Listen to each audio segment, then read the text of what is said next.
오늘 시간에는 기독론 168번째 시간입니다. 에스겔 선지자는 어떤 면에서 그리스도를 예표하는 자였는가 하는 제목으로 말씀의 은혜를 나누기를 원합니다. 저는 예언자는 예언만 한 줄 알았어요.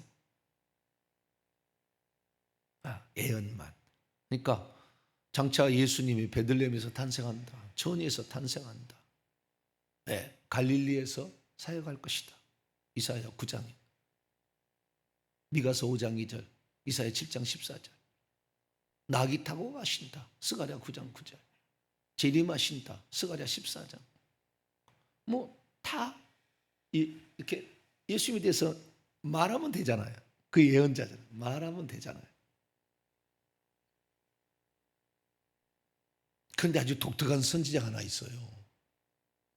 말하는 것이 아니라 몸으로, 행동으로 예수님이 장차 하실 일을 몸으로, 행동으로 대신 이렇게 함으로써 메시아를 예언하는 사람도 있다. 이것을 가리켜서 우리는 행동 예언가라고 합니다. 뭐라고요? 그러니까 이 성경에 말씀으로만 이렇게 하면은 말씀 예언자라고 할 수가 있겠죠. 그런데 그 예언이 말로만 하는 게 아니라 행동으로 보여주는 거예요. 장차 메시아가 할 일을 먼저 행동으로 보여주는 거예요. 그런 것을 행동 예언자라고 말하는 거죠. 그런데 이 바로 에스겔이라는 사람이 행동 예언가예요. 본인이 직접 예수님의 삶을 살아내는 거예요. 그래가지고 예수님이 누군지를 또 예언한 거예요. 그냥 예수님의 예언이라는 것을 그냥 그분이 그렇게 할 겁니다, 이렇게 말만 한 게 아니라 저희가 직접 그것을 살아낸 거예요. 그래서 그것을 통해서 장차 메시아가 이런 존재일 것이다, 이렇게 일하고 이런 존재다라는 것을 가르쳐줬다는 거죠. 그 특이한 사람이 누구냐? 다른 거 조금씩은 있으나 에스겔은 그의 생애를 통해서 그걸 표현해요. 그리고 좀 특이한 선지자예요. 우리는 그를 환상 선지자라고 보통 다 압니다. 왜냐하면 그 어떤 선지자보다도 환상을 많이 봤어요. 어마무시한 걸 봤어요. 특히 에스겔 40장부터 48장까지 나와 있는 새 성전, 새 제사, 새 땅에 대한 분배, 이 예언은 그 예수 그리스도의 공생애부터 재림 때까지 있을, 그다음에 영원 세계에 있을까, 거기까지 천국의 생명수까지 다 얘기를 해놓는 거니까 어마어마한 것을 이 환상을 통해서 미리 본 거예요. 그래서 우리가 정말 하나님의 사람이 돼서 환상을 본다면 현재 상태를 봐야 되고 미래 상태를 볼 수 있어야 돼요.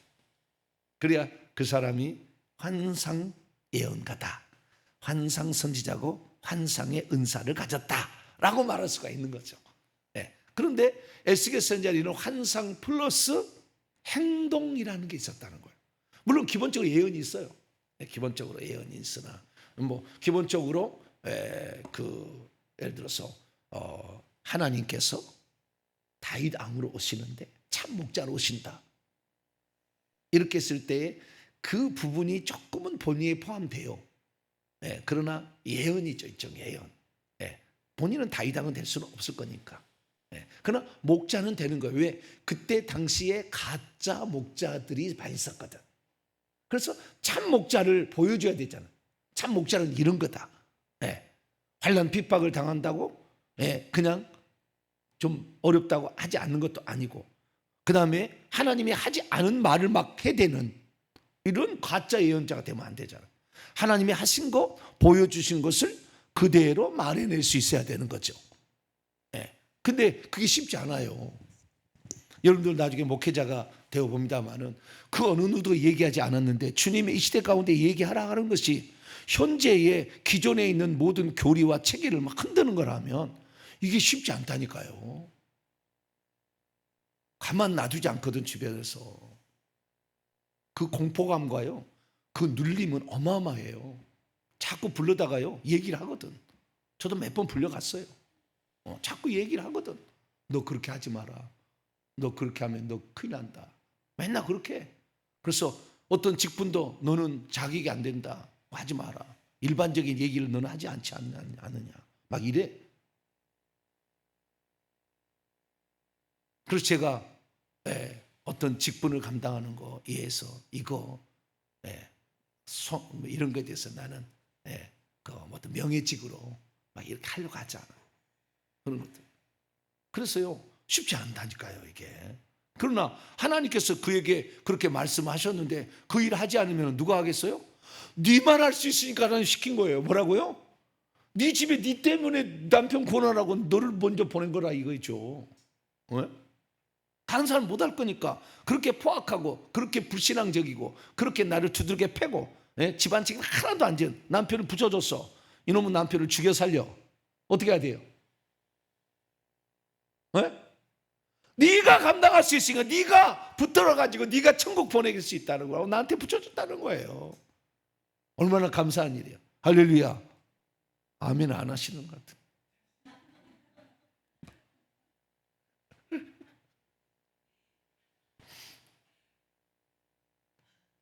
아 그렇구나.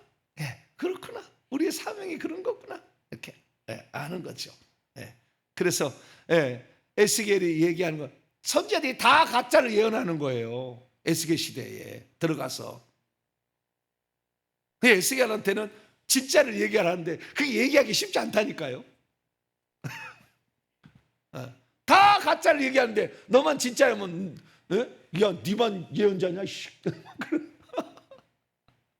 그렇게 하면은 가만두지 않겠다고 그러고, 에레미야는 그 잘못 예언했다가 주변에 다 예언자들이 와서 잘 죽여가지고 감옥에도 쳐내려가고 막 붙들려가고 그랬어요. 그래서 쉽지는 않아요. 그러나 주님이 나만이 할 수 있게 부탁하셨다. 할렐루야. 또 그렇게 생각해. 할렐루야. 얼마나 감사한 일이에요. 다른 사람 못 한다니까. 그 일을 못해. 시켜줘도 안 할 거예요. 하다가 말 거예요. 그래서 하나님이 나에게 부탁한 것. 할렐루야. 얼마나 또 감사해. 그래서 에스겔 너만이 할 수 있다. 너만이 귀신이 주는 환상 보지 아니하고 내가 주는 환상을 오롯이 봐가지고 그대로 증언해 주는데 이것이 실제적으로 이루어지도 않았어요. 나중에 보니까 못 이루어졌어. 사람에 대한 예언, 그리스도에 대한 예언은 100% 이루어졌는데 사람에 대한 예언은 순종 여부에 따라서 실행 여부가 달라지잖아요. 그래서 너 거짓 예언한 거지 또 그렇게 말 들을 수도 있잖아요. 나중에 그러지 않겠어요? 너 거짓 예언한 거다. 왜? 실제로 안 이루어지니까. 넌 하나님이 한 게 아니잖아. 막 이렇게 얘기할 수도 있잖아요. 그래서요, 그것을 끝까지 주님이 하신 거다. 이렇게 가는 게 쉽지는 않아요. 그러나 누군가는 총대 매준 사람이 있어야 되는데 저한테 총을 주시네. 할렐루야. 저처럼 평범한 사람, 뭐 똑똑하지도 않아. 공부도 해야 돼 말이지. 저처럼 평범한 사람, 우상숭배에 완전히 찌들어가 어마했던 사람이었어. 그런 사람이었는데도 저에게 그 사명을 주자. 뿌리 뽑자. 이거 내 속에 있는 모든 귀신들을 다 쫓아보자. 아예 거주할 집까지 다 파괴해보자. 나를 좀 깨끗하게 해보자 라고 시작했는데 사람 속에 귀신의 집이 있는지도 몰랐고 어마무시하게 각 방마다 악한 일이 가득가득 있어. 하나 쫓아내면 또 하나 올라와. 지난번에 어깨가 아파가지고요, 귀신 큰 놈 딱 잡아서 뽑아냈어. 도끼도 뽑아냈어. 다 뽑아냈어. 그래가지고 좋아졌어. 한참 지났는데 또 아파 죽겠어 그냥. 왜 그럴까요? 귀신의 집이 아직 파괴 안 돼요. 꽃이 안 핀 거예요. 다 나간 게 아니라고. 이인자가 또 올라온 거야. 또 얼마나 많은 죄를 지었으면 그렇겠어요. 생각해 보시라. 한 번의 죄로 꽃이 활짝 피어버리면 그 죄를 별로 덜 지었겠죠. 그러나 그 죄를 조상들이 대대로 얼마나 많이 지었으면 그 영들이 수백 년, 수천 년을 내려와서 집을 짓고 와서 거기에 차곡차곡 있기 때문에 한 놈 나간다고 해서 그것이 없어지는 게 아니다. 없어지면 좋겠죠. 그런데 그런 없어지는 거 제가 얘기했잖아요. 회개의 분량을 채워야 되는 거다. 두 번째는 진실함으로 눈물로 해야 된다. 그러면 하나님이 특사를 파견해. 특사로. 어느 날 그게 다 분량이 덜 찼어요. 그런데도 그 믿음을 보시고 그 진실성을 보시고 그 간절함을 보시고 그 완전한 정말 그게 목숨을 거는 걸 보시고 됐다. 그러는 거예요. 할렐루야. 그래서 귀신은 우리가 회개한 분량만큼 나간다. 그 다음에 진실한 하나님이 허락한 만큼 나간다. 하나님이 허락하는 것은 우리를 보는 거예요. 그래서 주님께서 오늘도 우리에게 말씀하시는 거, 우리가 오롯이 감당하는데 흔들림 없어야 돼. 흔들림. 그래서 누군가는 흔들림 없이 갈 사람이 필요하다. 그래서 몇 번의 죽음의 고비를 견디며 자신의 신앙 유지를 위해서 목숨을 건 사람을 찾는 거죠, 주님이. 그래서 그런 사람에게 맡겨주는, 에스겔도 마찬가지였어요. 자, 에스겔서 4장 한번 열어봐요. 이제 예를 들어서 죄악을 담당하는데 예수님 이 땅에 죄를 담당하러 이사야 53장 5절 6절 말씀처럼 우리 죄를 담당하러, 그 다음에 우리의 저주를 담당하러 오신데, 죄를 담당한다는 것을 어떻게 표현했느냐, 이스라엘 민족의 그 민족의 죄를 오롯이 감당한다는 것을 이렇게 표현하는 거예요. 자, 4장 4절입니다. 4장 4절부터 8절까지 8절까지 한번 읽습니다. 시작. 너는 또 왼쪽으로 누워 이스라엘 족속의 죄악을 짊어지되 내가 눕는 날수대로 그 죄악을 담당할지니라. 내가 그들의 범죄하는 횟수대로 내게 날수를 정하였나니 곧 390일이니라. 이건 이스라엘 족속을 위하여 390일을 왼쪽으로만 누워서 잠을 자는 거예요. 며칠 동안요? 여러분, 사람이 왼쪽으로만 누워서 잠을 자면 돼야 안 돼요? 오른쪽도 누워야지. 이게 몸 움직여가지고 욕창이 생기는 거예요. 그래서 간병인을 둬야 된다니까. 나이가 들어가지고 고장이 나면. 왜? 왼쪽으로 누웠다 오른쪽으로 누워야 되는 게 안 돼. 문제가 생긴 거예요. 그런데 하나님 일부러 너는 왼쪽으로만 며칠 누워 있어라? 아이고, 힘들겠네. 여러분, 상 받기가 쉽지 않아요. 막 거저주는 게 아니에요. 어떤 사람은 목사님이 하시는 걸 보고 와, 나도 목사님처럼 해야 되겠다. 막 열심히 품는데 조그마한 짐만 줘도 무겁다고 못 한다 그래버려요. 욕심은 그냥 뭐 황새처럼 큰데 그냥 이 실제는 뱁새보다 못한, 시기 질투심이 많아서 그런 거예요. 감당할 만 해야지. 그런 일을 자그마한 일이라도 해 감당해야지. 390일을 왼쪽으로만 누워서 잠을 자래. 아이고, 어느 쪽으로 누웠는지 안 했는지 모르겠지만 저가 왼쪽으로 누워서 누웠다. 그 다음에 또 6절 6절 시작. 그 수가 차거든 너는 또 오른쪽으로 누워 유다 족속의 죄악을 담당하라. 내가 내게 41일로 정하였나니 하루가 1년이니라. 더 읽어요. 그냥 설명하기 위해서. 7절 8절. 너는 또 내 얼굴을 에워싸인 예루살렘 쪽으로 향하고 팔을 걷어 올리고 예언하. 예언할 때 항상 어때요? 팔을 걷어 올리고 이 반대로 하면 안 돼. 이 시대를 향하여 잘못된 교리와 신학 체계를 가지고 있는 모든 신학자들과 목회자들을 향하여 평신도만 향하는 게 아니라 계속해야 돼. 거기만. 너 그러면 안 돼. 너 그러면 큰일 난다. 막 그래 주변에서 저한테. 그래도 진리만을 전해야 되잖아. 할렐루야. 내가 나중에 거짓말해가지고 성 밖으로 가면 얼마나 불쌍해. 열심히 일했다가. 그래서 나는 진리만을 전한다. 할렐루야. 교단의 교리를 전하는 게 아니고. 저는 초교파예요. 그랬어요. 저는 초교파고 성경파예요. 예수파밖에 안 돼요. 그래서 그렇게 전하는 거예요. 또 그 다음에 8절. 내가 줄로 네 허리를 동여. 줄로 너희를 허리를 동이니 내가 에워싸는 날이 끝나기까지 몸을 이리저리 돌리지만 줄로 너희 허리를 동여가지고요. 아니 몸을 움직여야지. 줄로 허리를 꽉 묶어놓고 움직이지 않고 그렇게 있으면 되겠어요? 안 되겠어요? 안 되는데 그 일을 하고 있으라고 그러잖아요.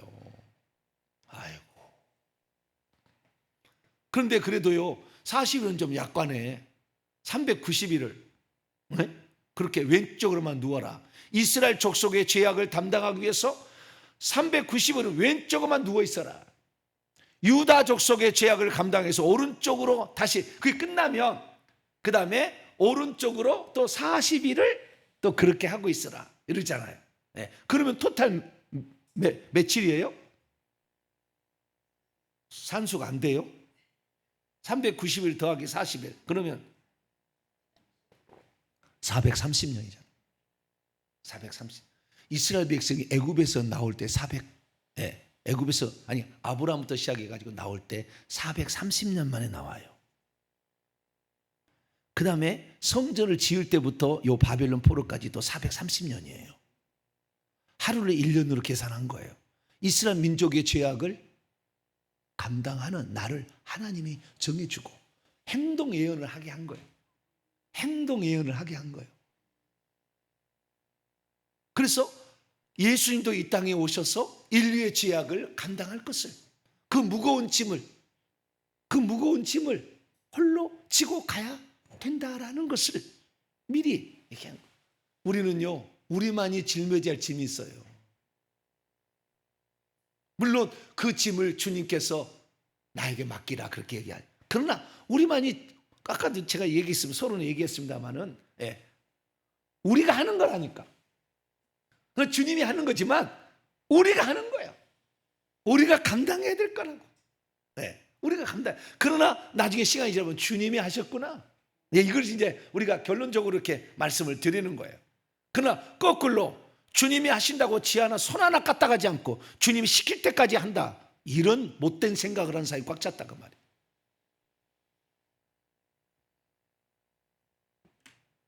주님이 예정했으니까 나의 구원은 흔들림 없다. 네가 지금 어떻게 하느냐에 따라서 구원은 예수에 대한 예언은 100% 성취하지만 너에 대한 예언은 네의 순종 여부에 따라서 달라진다니까.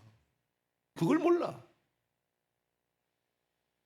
우리가 오늘 어떻게 살아가느냐를 우리 스스로가 생각해 봐야 돼. 깊이 생각해야 돼. 계속. 내가 오롯이 짊어지어야 될 그 담당할 것이 있구나. 짊어져야 할 짐이 있구나. 그래서 그 요한복음 21장에 베드로에게 이런 얘기 하잖아요. 안 죽는다고 요한 안 죽는다고 그러니까 나는 어떻게 되겠습니까? 그때 그 하잖아요. 자, 요한복음 21장 어떻게 될 거냐? 주님이 물어보니까 얘기를 했어요. 뭐라고요? 띠띠고 간다 그러잖아요. 뭐 띠띠고. 그런 말이 나와요, 안 나와요? 18절. 사도 요한은 주님이 오실 때까지 살려둘지라도 네가 너에게 무슨 상관이냐? 너의 갈 길을 가라 이거예요. 자, 18절, 19절까지 어떠한 죽음으로 죽을 것인지가 자기가 걸어갈 오롯이 감당할 게 있다니까요. 시작. 내가 진실로 내게 이르노니 내가 젊어서는 스스로 띠띠고 원하는 곳으로 다녔거니와 늙어서는 내 팔을 벌리리니 남이 내게 띠띠우고 원하지 아니한 곳으로 데려가리라. 이 말씀을 하시면 베드로가 어떠한 죽음으로 하나님께 영광을 돌릴 것을 가리키심이라. 이 말씀을 하시고 베드로에게 이르시되 나를 따르라. 그래서 우리가 가야 될, 요한이 가야 될 길이 있고 베드로가 가야 될 길이 있는 거예요. 바울이 가야 될 길이 있는 거예요. 내가 가야 될 길이 있는 거예요. 그것을 왜 나에게 이 무거운 짐을 줬냐고, 왜 나에게 이 어마어마한 조상의 영을 줘가지고 나를 이렇게 괴롭히냐고. 그러게 하면 안 돼. 오롯이 내가 감당할 게 있다니까. 아무도 그걸 못하니까 우리에게 맡겨준 거라니까. 내 언니도 안 되고 내 오빠도 안 되니까 너가 하라고 한 거라니까.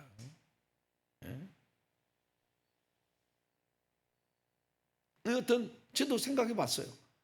우리 스승처럼 말이죠. 천재적인 IQ를 가지고 있어가지고 말씀을 안 보고도 잘 외우면 얼마나 좋겠어요. 좋아요, 안 좋아요? 좋겠죠. 근데 나는 뭐 말씀이 뭐 잘잘 돼야죠. 몇 장까지는 내가 팍팍 하지만 몇 장 몇 절까지 잘잘잘 외우지는 못해. 왜? 평범한 IQ잖아. 아니, 주님이 맡기실 자에게 좀 맡기시고 성경을 좀 이렇게 이 시대를 성경을 가지고 깨우려면 똑똑하고 S대 나오고 IQ도 좋고 그런 사람에 맡기면 얼마나 좋겠습니까? 저처럼 또 봐야 되고 또 한번 또 확인을 해봐야지. 그런 사람에게 왜 맡기십니까? 그럴 수 있잖아요. 그런데 머리 똑똑한 놈은 다른 생각에 다른 생각. 오직 주님만 붙잡지 않아. 자신의 머리를 의지하는 거예요. 나는 내 머리에 똑똑함이 없기 때문에 똑똑함을 의지하지 않습니다. 오늘도 주님께 묻고 다시 한번 확인하고 또 확인하고 또 확인하고 이렇게 갑니다. 그래서 저라고 해서 무슨 남들보다 뛰어난 존재가 아니다. 열심히 보고 많이 보고 성경책을 모든 성경책 보시면 이렇게 쫙 보고 가지고 이것을 달아지게 봐서 여기다 테이프를 붙일 정도로 방법이 없어요. 왜? 내가 머리 IQ가 똑똑했다면 한 번으로도 알아지겠지만 그렇지 않잖아요. 그러나 그렇게 읽고 이러다 보니까 창세기 때 요한계시록까지 성령이 깨우쳐줘. 할렐루야. 그 어떤 목사도 설교하지 못할 내용을 팍팍팍 얘기한다니까요. 그래 나는 그래요. 주님이 하신 거라고 나는. 그래서 나는 그 나는 이건 확실한 고백이요. 주님이 하는 거예요. 이 회개하청 보험도 주님이 하는 거지 내가 하는 게 아니라고. 주님이 하고 싶어서 그 집안에 태어나게 했고 주님이 하고 싶어서 영적 나이가 높아서 어떠한 고난도 흔들리지 않은 사람 보낸 거예요. 주님이 하는 거지 내가 하는 게 아니라고. 그러나 하나님은 누군가 할 자를 지금도 찾고 있어요. 이 일을 누구한테 맡길 것인가? 이 중차대한 일을 하나님이 하시지 않고 우리를 통해 하시잖아요. 왜? 우리에게 상을 주려고 하는 거예요. 우리에게 상을 주려고. 당신이 하시면 다 되지. 오늘부로 마귀 귀신들 지옥에 싹 가버려. 사람들 다 천국에 들어와. 그럼 끝이잖아. 하나님이 한다는데 누가 뭐라고 할 거요?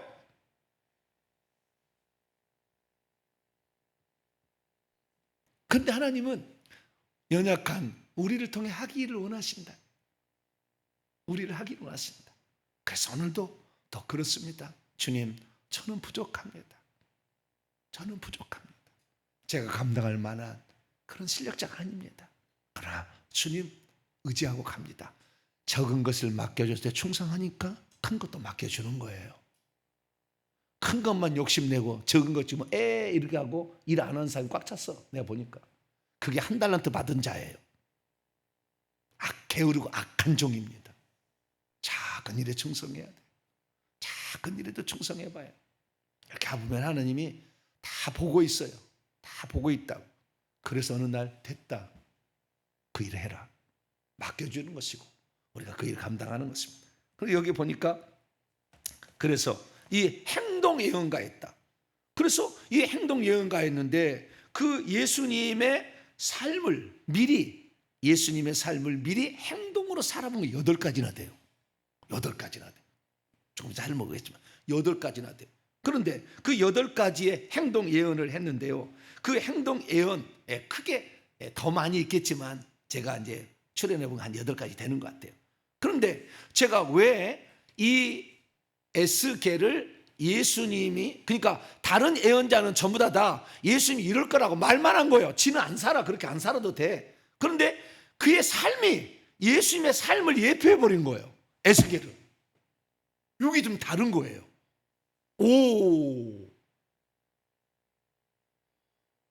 예수님이 어떤 삶을 살아갈 것인지를 본인이 살아내서 예수님을 예언해 버린 거예요. 이게 행동 예언가야. 그래서 좀 다르다는 거예요. 그리고 성경을 봤더니 깜짝 놀랄 일이 시작되는 거예요. 자, 에스겔서 1장 1절부터 봐봐요. 와, 깜짝 놀라버렸어. 1장 1절에 보세요.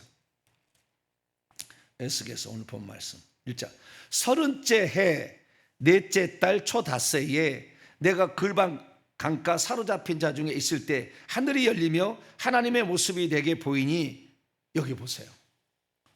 30째 해, 몇 살이요? 30살 때, 넷째 달 초닷새 4월 5일 날 예수님께서 30살 때 사역을 시작하시잖아요. 누가복음 3장에 보면 예수님께서 30살쯤 되셨더라. 사역을 시작하잖아요. 근데 에스겔에서 사역을 언제 시작해요? 30살 때 시작을 했다라고 말해주고 있습니다. 그래서 30살쯤에 예수님이 사역을 했다. 그런데 그날 사역을 시작할 때 뭐 했습니까? 먼저 신약성경을 보고 이거 돌아봐요. 깜짝 놀랄 일이니까. 자, 마태복음 3장.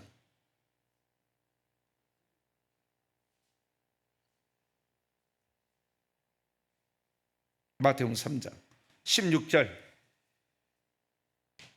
17절까지 그 사역을 시작하는 부르심이 예수님도 있었죠. 네. 3장 16절 17절 시작. 예수께서 세례를 받으시고 곧 물에서 올라오실새 하늘이 열리고, 아까도 똑같이 하늘이 열리고, 그발 강가에 있을 때 뭐예요? 하늘이 열리며 하나님의 환상이 내게 보이니 그랬잖아요. 여기도 마찬가지. 하늘이 열리며 하나님의 성령이, 그 환상이 열리며 그 다음에 영이 자기를 이끌고 가서 무슨 보여줬잖아요. 환상이 똑같아요. 여기 보니까 예수께서 30살쯤 됐어요. 먼저 누가복음 3장을 열어봐. 거기 놔뒀다고. 누가복음 3장.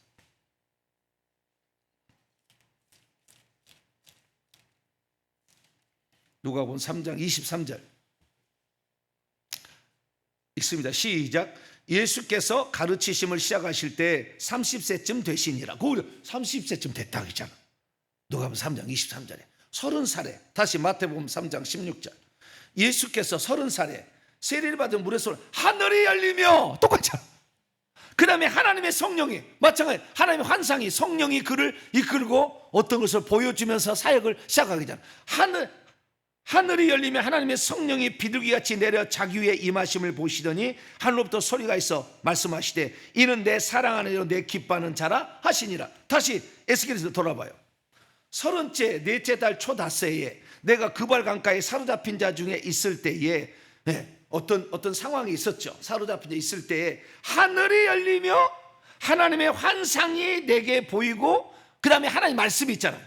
뭐에 보이니 여호와 기니 사로잡히니 그달 초닷새라 갈대아 그발가 여호와의 말씀이, 그 다음에 부시 아들 제사장 나 에스겔에 특별히 임하고 여호와의 권능이 내 위에 있느니라. 오, 30살 때에 하늘이 열리고 하나님의 성령이 그를 이끌어가서 사역을 시작했다. 똑같잖아. 네. AI 좀 만들어봐라 그랬어요. 그랬더니 사역의 시작점이 하늘이 열리고, 아니 하늘이 열리고 30세쯤에 30세대 30세쯤에 하늘이 열리고 영이 내게 임하였고 말씀을 주셨다. 말씀하셨다. 이는 내 사랑하는 내 기뻐하는 자니 너는, 그렇게 했잖아요. 그래서 똑같구나 이런 사실을 확인해 볼 수가 있어요. 그래서 예수 그리스도의, 그냥 예수 그리스도만을 예언한 게, 말로만 예언한 게 아니라 직접 자신이 예수님의 사역과 똑같이 한 거예요. 그래가지고 430년이라는 그 죄악을 감당하도록 하기 위하여 왼쪽으로 300, 자기 마음대로 예수님 산 게 아니라 그거예요. 아버지의 뜻을 이루러 왔다. 그 사람이, 예수 그리스도께서 우리 죄악을 담당하기 위해서 이 땅에 오신 것을 예수님은 오롯이 이루어야 된다는 거예요. 그 죄값을 치러야 된다는 거죠.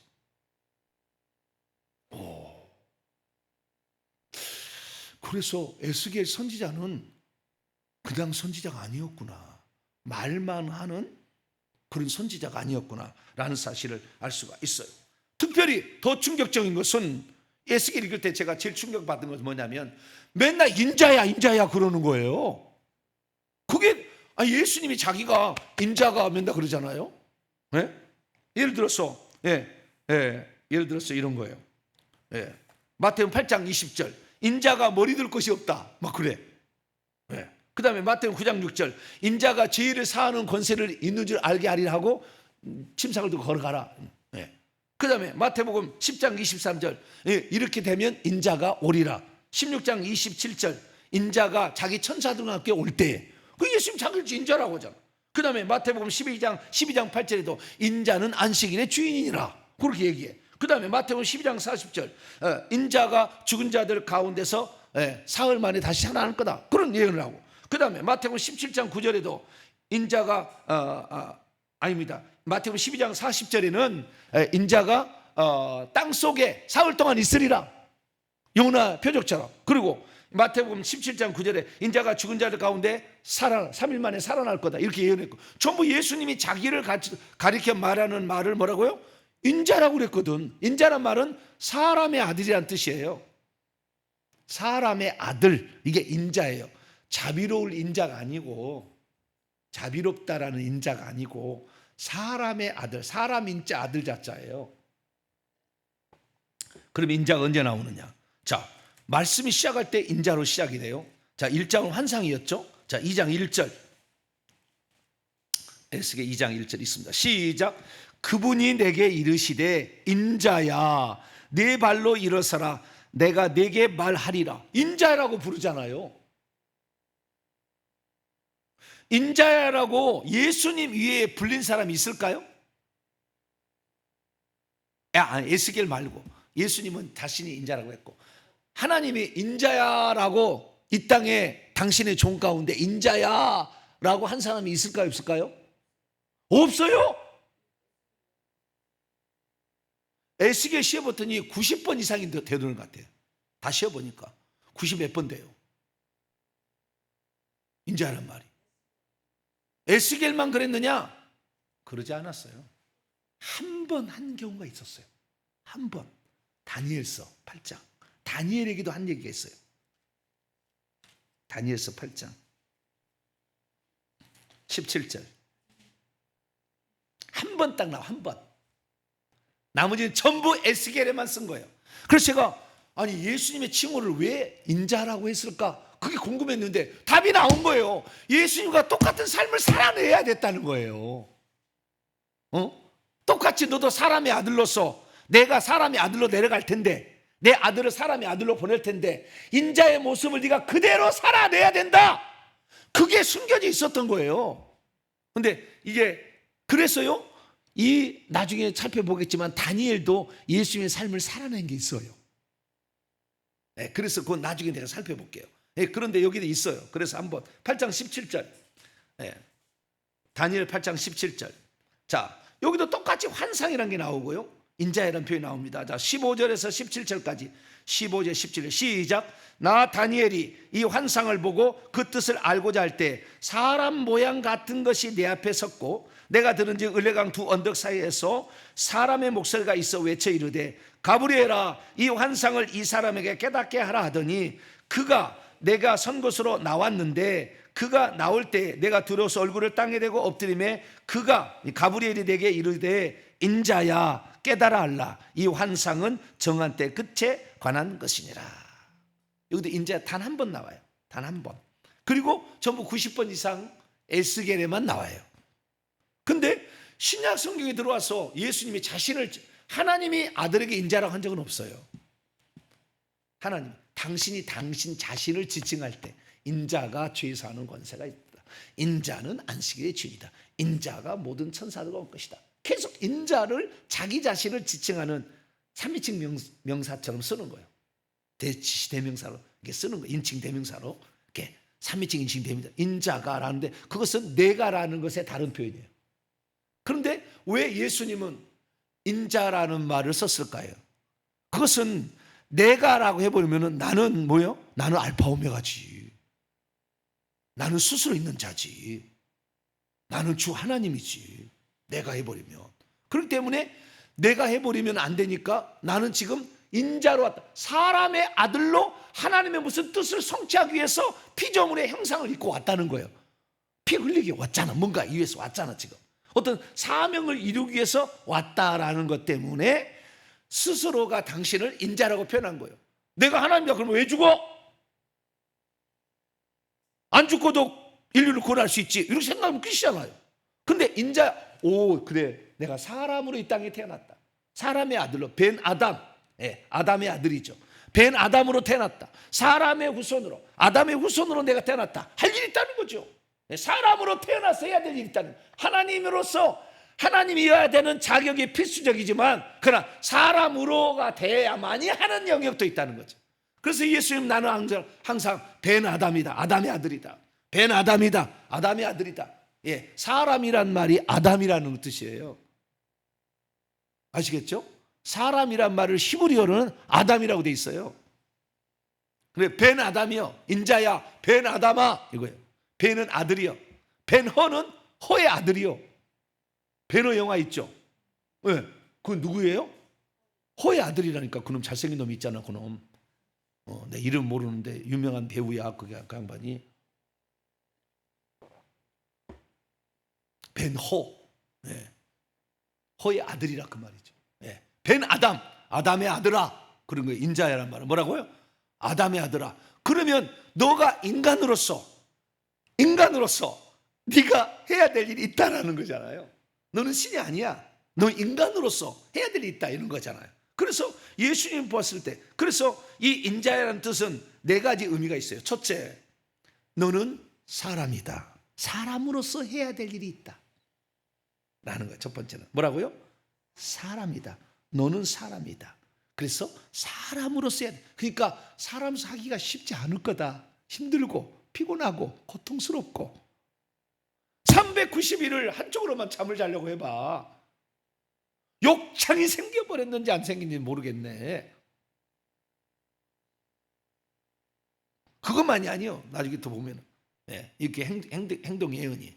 근데 그렇게 하려고 해봐요. 그래서 인간이기 때문에 너는 인간이다. 그러나 네가 힘들 거다. 그 일 하기가 쉽진 않을 거다. 인간으로서 감당해야 되는 거니까. 그러나 그 일을 이루려면 네가 나의 말의 두 번째 의미, 순종해야 될 거다.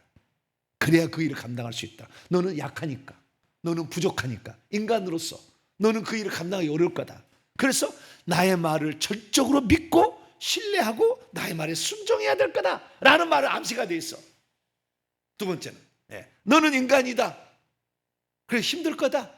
그런 의미가 첫 번째고, 두 번째, 너는 그러나 너 스스로 감당할 수 없다. 연약하니까 나를 의지하라. 나를 붙잡으라.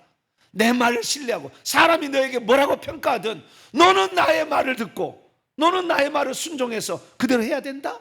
이것이 이제 암시가 되어 있는 것이죠. 그래서 그렇기 때문에 쉽지 않아요. 자, 2장 3절 한번 봐봐요. 2장 3절 시작. 내게 이르시되 인자야, 내가 너를 이스라엘 자손 곧 패역한 백성, 나를 배반하는 자에게 보내노라. 그들과 그들의 조상이 내게 범죄하여 오늘까지 이르렀는데. 4절 이 자손은 얼굴이 뻔뻔하고 마음이 굳은 자다. 이거 이런 거예요. 그렇기 때문에 이들이 말을 잘 안 들을 거다. 너도 힘들 거야. 회개야 청부금 전하고 회개 기도하면 주문해 오냐, 그런 사람이 많을 거다. 뭔 놈의 회개를 또 하고 하느냐. 속죄를 하면, 속죄 얘기 아니거든. 정결례거든. 지금 회개 기도만 하는 것은 속죄도 포함한 정결례거든. 정결례가 훨씬 많잖아. 우리가 그걸 구분을 못해. 회개 기도만 하는 것은 속죄도 있지만 정결례도 더 강하거든. 근데 속죄만을 가지고 이미 예수님이 죄사함을 받는데 무슨 회개를 해야, 이 사람은 정결례를 모르는 거야. 모르면 좀 자크마우스 해야지. 뭐라고요? 입을 좀 닫아야지. 뭐 안채를 해가지고 나 이게 주님 앞에 어떤 책망을 들으려고. 자기에게 그런 선지자적 사명을 주지도 않았잖아. 그 어리석은 판단을 하면 안 되잖아. 자기가 주님 앞에 어떤 사명으로 이 땅에 왔는지 아는지 모르겠어요. 그걸 정확히 알아야지. 최소한 주의 종의 길을 가려면. 너가 그 일을 감당할 때 패역한 백성들이 너를 가만두려고 하겠느냐? 말 안 들을 거다. 그래도 너는 인자야, 내 말을 듣고 하면 그래도 내가 너를 도와준다. 그런 의미가 거기에 들어있었다는 것이죠. 세 번째는 뭐냐면, 이 인자야 라고 말함으로 주님께서 환상을 보여주시고 그 다음에 말씀을 하시잖아요. 그래서 하늘의 계시를 이 땅에 소개해 줄 중보자의 역할을 할 거다. 이게 인자예요. 뭐라고요? 하늘의 계시를, 아버지의 뜻을 이 땅에 알려주러 왔. 그러니까 너는 인자라, 너는 사람이어서 너는 연약해서 네가 혼자 감당이 어려울 거다. 그 다음에 네가 그 일을 하는데 많은 반대도 부질 거다. 이걸 암시하고 있었지만 또 다른 의미는 뭐냐? 너는 내 계시를 받아서 사람들에게 전달해야 될 중보자로서 그 위치에 너는 있다. 너는 좀 자부심을 가져라. 그런 것도 있어. 하늘의 계시, 그때 당시에 많은 선자가 있었으나 바빌론의 포로로 잡혀간 사람에 많은 선자가 있었어요. 그런데 그들은 하늘의 계시를 주지 않았어요. 그런데 그들도 하나님부터 계시를 받았다고 자꾸 얘기를 해. 가짜지, 가짜. 그런데 인자야, 너는 나로부터 계시를 받았다는 것을 너는 정확히 인지하고 듣든지, 그 다음에 뭐예요? 듣든지 아니 듣든지 말하라. 듣든지 아니 듣든지 말하라. 네 번째 의미죠. 자, 그래서 너는 고난과 핍박을 두려워하지 말라. 자, 7절입니다. 7절 시작. 그들은 심히 패역한 자라. 그들이 듣든지 아니 듣든지 너는 내 발로 고할지니라. 그런 의미도 있어. 듣든지. 그래서 네가 이 말하는데 너는 계시의 전달자지만 그들이 듣든지 아니 듣든지 너는 해야 될 책임이 있다, 이거예요. 그 다음에 마지막, 마지막 여기까지 세 번째고요. 마지막은 뭐냐? 마지막은 이거예요. 방금 얘기했듯이 너의 삶, 인자야, 너의 삶이 예수님이 장차 살아야 될 것을 예표한다. 네 사역의 시작부터 벌써 너는 다르다. 그래서 계시의 표징 자체가 되기 때문에, 네 번째는 계시의 표징, 세 번째는 계시의 전달자이기 때문에 인자라고 불렸고, 네 번째는 계시의 표징 자체, 그 이스라엘과 유다의 죄악을 오롯이 감당해야 되는 거죠. 이스라엘을 넓히게 되면 온 인류를 죄를 감당하는 것이고, 유다는 이스라엘 백성, 유다만 지칭하는 거예요. 그래서 유다는 40일이고 이스라엘 백성은 390일, 430년. 430년 만에 이스라엘 민족이 출애굽했다잖아. 아브라함의 약속 이후로 430년 만에. 그렇듯이 다 의미가 있어요. 숫자 하나에도 의미가 있는 거예요. 우리가 감당해야 될. 우리 신약 성경에 저는 이거 하고 마치죠. 요한복음 5장 한번 열어보세요.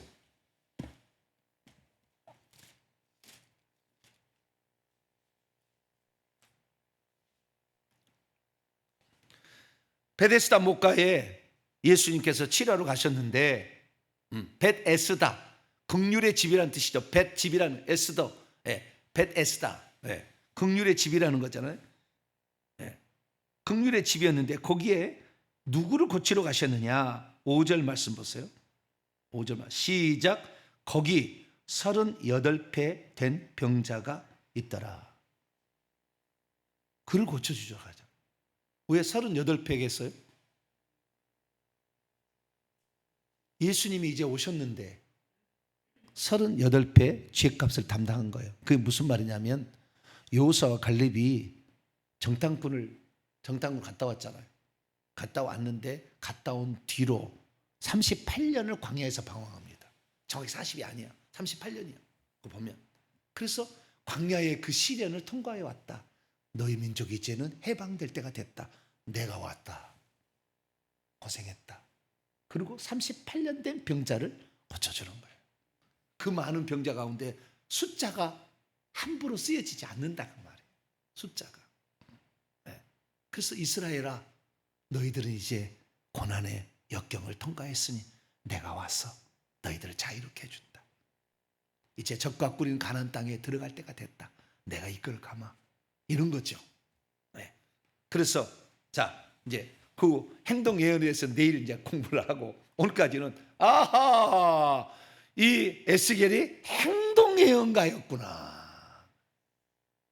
인자야라는 호칭에서 제가 항상 이게 인자야라는 호칭에 대해서 항상 이게 왜 그럴까? 이걸 진짜 내가 고민을 많이 했거든요. 이번에 제가 이거 하면서 준비하면서 비로소 내가 알게 된 거예요.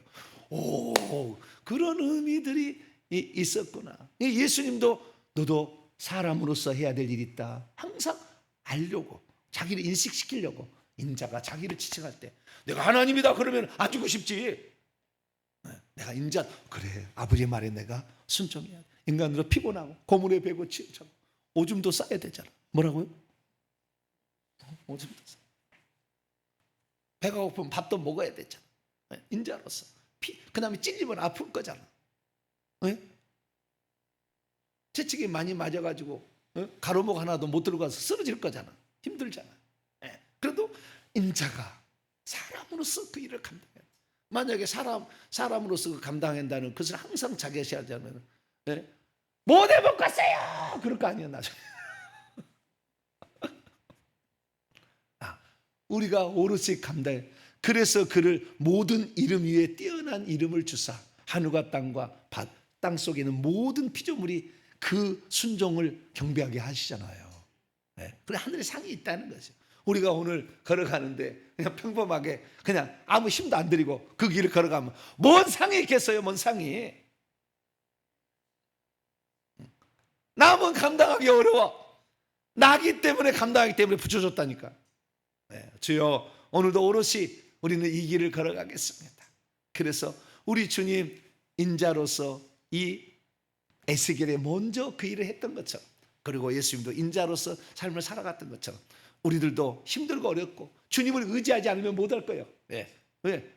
비방과 패역한 족속이 가만두지 않을 거예요. 그러나 주님을 의지하면서, 그럼 나는 부족해. 그런데 그렇기 때문에 주님을 의지하면서 주님 도와주세요 하면은 하늘의 계시가 내려오고 하늘의 뜻이 내게서 이루어지며, 뿐만 아니라 내 삶을 통해서 그리스도가 드러나는, 그리스도가 이런 분이라는 것을 남이 알게 해주는 그런 일을 우리가 감당할 수 있잖아요. 그래서 오늘도 우리가 인자처럼 오늘도 한번 살아보십시다. 그래서 주님 나라 갔을 때 칭찬 듣는 저럼 되시기를 간절히 바랍니다. 거룩하신 하나님 감사합니다. 왜 에스겔은 90회 이상 에스겔을 인자야 인자야 인자야 그렇게 말했을까? 예수님에게 예수님 스스로가 하던 칭호였는데 주여 아버지 하나님, 그 인자라는 의미 속에 그가 감당해야 될, 오롯이 감당해야 될 뭔가 있었습니다. 하나님, 우리들도 이 땅에 태어나서 내 가정에 내가 있는 것은 내 가정에 나를 통하여 하실 일이 있는 것고, 내가 속한 공동체 나를 통해 하실 일이 있는 것이고, 이 대한민국, 이 민족 가운데 하실 일이 있기 때문에 오늘 나를 불렀습니다. 그 일을 감당하기 쉽지 않겠지만, 패역한 족속 가운데 듣든지 아니든지 외쳐야겠지만, 하나님 주님을 의지하지 않으면 감당할 수 없는 거지만 우리가 이 일을 온전히 감당해서 하늘의 계시를 전하고, 그리고 나를 통해 그리스도를 표현하고 하나님의 뜻을 전달하는 우리 모두가 되게 해 주시옵소서. 우리 주 예수 그리스도의 이름으로 기도하옵나이다. 아멘.